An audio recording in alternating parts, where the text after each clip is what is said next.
महाभारत का 64 प्रसंग केवल एक जुए का खेल नहीं था, बल्कि यह वह मोड़ था जहां से पूरे कुरु वंश का पतन शुरू हुआ। इस प्रसंग में शकुनी, जो कौरवों का मामा था, एक चालाक और धोखेबाज खिलाड़ी के रूप में सामने आता है। दुर्योधन ने पांडवों को हराने के लिए शकुनी की सहायता ली, क्योंकि वह जानता था कि शकुनी द्यूत क्रीड़ा जुआ में माहिर है और कूटनीति का ज्ञानी भी। दुर्योधन, मामा, पांडवों ने राजसूय यज्ञ कर इतना वैभव प्राप्त कर लिया है, मैं ये सब नहीं सह सकता। शकुनी, हे राजन, चिंता मत करो, पांडव धर्म से बंधे हैं, मैं उन्हें उनकी ही मर्यादा में फंसाकर हराऊंगा। तुम मुझे खेलने दो। पान से मेरी बात मानते हैं। फिर सभा में युधिष्ठिर का आमंत्रण। दुर्योधन ने हस्तिनापुर के वृद्धों की आज्ञा से युधिष्ठिर को द्यूत खेलने बुलाया।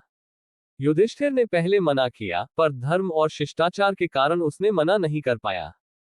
युधिष्ठिर, मैं जानता हूं कि यह उचित नहीं है, पर यदि मुझे आमंत्रित किया गया है तो मैं खेलने से पीछे नहीं हटूंगा। शकुनी की रणनीति के अनुसार शकुनी ने युधिष्ठिर को धीरे धीरे फंसाना शुरू किया। शकुनी, धर्मराज, पहले थोड़ा खेलते हैं, केवल मनोरंजन के लिए।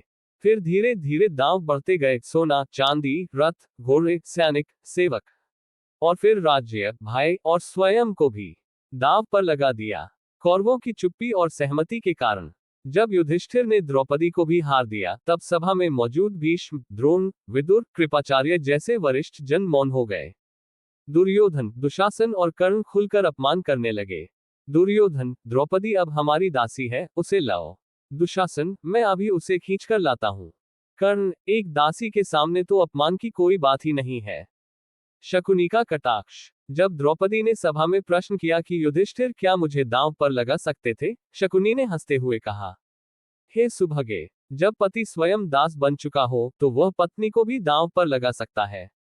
ये तो नियमों के अनुसार है। 64 की सभा केवल एक खेल नहीं था, ये वह युद्ध था जो बिना हथियार लड़े लड़ा गया। शकुनी की बातें चालबाजी से भरी थी, कौरवों की बातें अहंकार और अपमान से। इस पूरे घटनाक्रम में धर्मराज युधिष्ठिर की नैतिकता, सभा में उपस्थित बड़ों की चुप्पी और कौरवों का अत्याचार, इन सब ने मिलकर महाभारत के युद्ध का बीज बो दिया।